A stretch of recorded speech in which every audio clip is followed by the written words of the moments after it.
Good morning, everybody. Hope you're all doing fantastically well. It is Connor. We are back here with another One Leeds video. We're back here with some more transfer chat. We're back here with a little bit of a preview for Salford City tonight, which is weird. It's like, the games are coming thick and fast, as always, when it comes to Leeds United. But even, the Championship, you just forget how bloody nuts it is, don't you? Salford City, 7:30.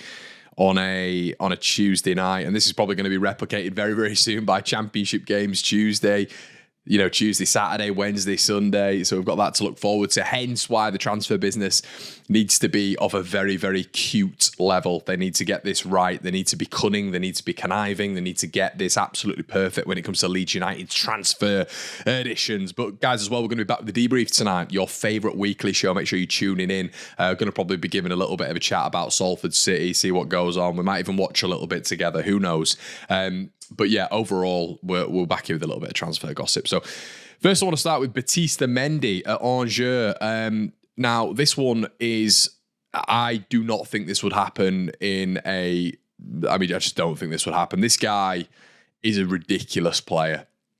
If Jed Spence was the bomb on forward, if we are to get Jed Spence, Baptiste Mendy would be excellent cover in that right back role from central midfield. So from a defensive capacity, he's very intelligent, excellent in possession, and would be the standout defensive midfielder in the division, probably above Ethan Ampadu. So that's how good this guy is. There was talks yesterday from the French media that apparently Leeds, apparently Leeds are interested in him. That would be a top signing. A real top sign. And I think what you're going to get with Jed Spence, if Leeds are to get this one completed, obviously Spence, there's been a hell of a lot of rumours suggesting that Leeds are the front runners for a loan signature. Spurs want to let him go on a permanent transfer. Leeds are not having that, and a lot of other Championship clubs are not having that. I'll touch on Jed Spence in just a little bit. But because he's such an attacking fullback and something that I've spoken about, I think Leeds need an attacking fullback, but also someone who's going to be able to produce via those attacking moments and be good 1v1 defenders as well. I don't think Luke Ayling is a proficient 1v1 defender. If you watch Luke Ayling a lot of the time, for whatever reason, this is never picked up. He's square on. He's square on when a winger is looking at him, and it absolutely drives me up the wall. It's a basic error in his defensive work. If you square on, the defender's already got a yard on you, and that is Luke Ayling every single time. My point being, everybody, is if we are to level up with Jed Spence, for me, that's a sign of the window. And I know I've already put it out on Twitter. People have said Joel Pro, correct. I completely understand that. And I will, this isn't a competition, is it? It's Leeds signing football players. It's excellent news. But I just think the level up that we would get from Jed Spence from a standing position of Luke Ayling is just, I think we'll go 3-4 levels up when it comes to caliber of player. So anyway, point being with Baptiste Mendy, if Jed Spence is to bomb on forward, which you're going to see in the Daniel Farke system, we're going to utilise the overlaps, the underlaps when it comes to Spence, hence why Leeds are interested. His athleticism and physicality going forward is just insane. He reminds me a lot of Aaron Wan-Bissaka when it comes to 1v1 defending, another tick box. But Baptiste Mendy is so good at reading the game that he would just fill in right back anytime Spence goes forward. And that is such an intelligent way of playing the game, because you can get the managerial instructions, but for you on the pitch, football IQ wise, to understand every time your right back bombs on forward and Leeds go forward as a collective, you just need to tuck in there and you just need to be decent in that position if the team is to get a counter-attack on you. That's a really good part of Baptiste Mendy's game. And as well with Tanaka, who we were speaking about yesterday, that's going to be another part of his game that I think Daniel Farke would really encourage anytime Spence goes forward on that right-hand side of a defensive midfield partnership, a defensive midfield pivot alongside an Ethan Ampadu. You just need to cover. Ampadu does that really well, but I still think he's got to develop it sometimes in terms of that. I saw it a couple of times against Ipswich when Luke Ayling had bombed on forward. No one was tucking in to cover him. That's something that Leeds need to work on a little bit. But Baptiste Mendy and Tanaka have got that in abundance. And I think, their defensive awareness is very, very good. Mendy should be playing at the top level. So that's a really, really exciting link. The main one everybody's talking about, the main two everybody's talking about is Paintsil and Amiri. Now, we'll start with Paintsil. It seems to be a little bit of a standoff between Leeds and Genk over a price. An extra 2-3 million here and there. Paintsil's an extremely good player.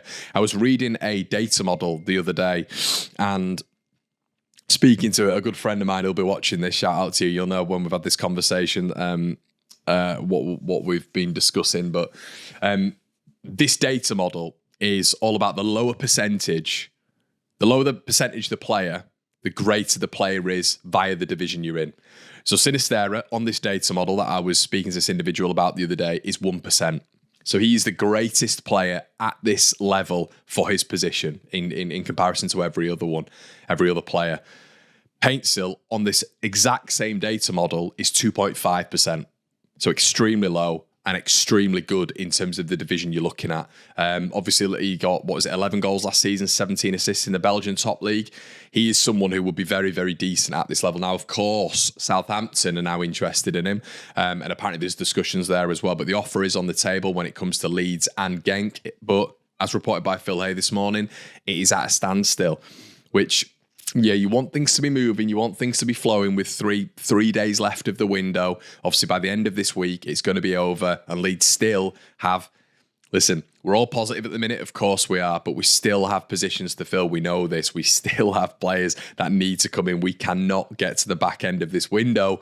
It's not panic stations from me at all, but it probably will be by tomorrow and Thursday if we haven't got anybody in, and we're looking at, we probably need 5 players, and the club know, and I can tell you that there is 5 players that they're looking at and profiles. So if the club know that, we know that, then if we don't get those players in, you're a little bit worried because the club know that Leeds are a little bit void in those positions. Fullbacks are massive. Fullbacks are so big. So yeah, rumours from the Leicester end suggesting that Leeds have signed Luke Thomas already. Luke Thomas, obviously the left back at Leicester City. I think he's going to struggle in an Enzo Maresca system. If you know what an Enzo Maresca system's all about, he's going to be sort of, surplus to requirements there. So it doesn't really make sense of Leicester in terms of his development to keep hold of him. They will be strengthening a division rival, but we've seen that sort of stuff before. And if they are wanting to get Luke Thomas back in a year's time, then it's going to be an advantage for them as well to send him to Leeds on loan in an expansive possession-based system where Thomas is going to thrive. He's not going to play against Leicester if we've got him on loan, so that's going to be better for them. But for Leeds, in terms of that profile of player, he reminds me extremely... he reminds me a lot, I should say, of Jamal Lewis. You know, very slight, very quick, very decent on the turn, very good at getting forward, maybe a few bits to work on defensively, but very much of a Jamal Lewis. And Jamal Lewis obviously was part of that Daniel Farke Norwich side with Aarons on one side and him on the other. So, yeah, disciplined and someone who I think will be decent in this Leeds United side. So, yeah, finally, let's move on to Amiri. Now, this saga, I need to have a sip of coffee. This saga is just so boring at the minute. Like, there's a proper standstill, it seems, between Leeds and him and his agent, who's his brother, and obviously his pregnant wife, who's been apparently a little bit wary about the Leeds move. Now, why didn't they take him when he was over yesterday to the Royal Armouries? Why didn't they take him? You know, someone mentioned on Twitter to Kirkstall Abbey. I don't know where they've taken him. They've just taken him to Gravely's. I don't really know what they've done, but apparently... So obviously the saga is he was on the Leeds move, he was excited by it, then he was off. Then he watched us against Ipswich at the weekend, liked it again, was back on. Then he came to Leeds allegedly to look around yesterday. Loads of official proper sources were saying that he's in Leeds, he's flying in for a medical, had a look around Leeds, didn't like it, has gone back. So when reporters are saying it's at a standstill, it doesn't really feel at a standstill. It just feels like he's not 100% sure. He's not 100% sure, and I think the whole agreement was that he's going to be, he's going to get a bonus when Leeds get to the Premier League next year. He doesn't want to be playing in the Championship for more than a year. But you've got to be sold on the project. You've got to be sold on Leeds United. You've got to be sold on this entire thing. Daniel Farke has made a massive thing about Willian Yonso and Luis Sinistera, a little bit more sort of like frivolously than Nonto, but wanted to be part of a project. I get Amiri's a top player. I understand that. But if he's hesitant about joining Leeds, he's going to be hesitant being at Leeds. And I'm not sure I want that. I'm not sure a player like that is something that I am all in on. I mean, Amiri and Paintsil both playing the 10. Farke still sees Somerville, apparently, as being a 10 as well. I'm I'm just hoping they don't get to the back end of this window and feel like we're sufficient in that number 10 role.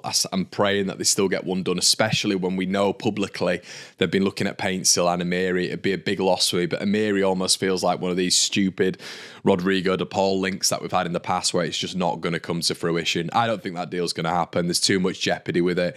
Paintsil, I've got a bad feeling with Southampton there. I've got a really bad feeling. They'll probably just match his offer and move on, but it seems to be a bit of an issue with Leeds. Something seems to be problematic in the work. So we'll wait and see with that one. I'm still relatively positive about what Leeds can get done. As I've said, for me, the main bit they've got to get done is the fullbacks, because if Ipswich is just being symptomatic of that, we were I think Wes Burns and Connor Chaplin, who'd almost just go to the other flank and just meander, just ripped us apart fullback wise, to be honest. So if that is indicative of how Leeds are going to be, then that's problematic, and I think there are better wingers in the division than what we faced at the weekend. So we need to get the fullback sorted. The central midfield options, there's Glenn Kamara, which seems to be the longest saga of all time.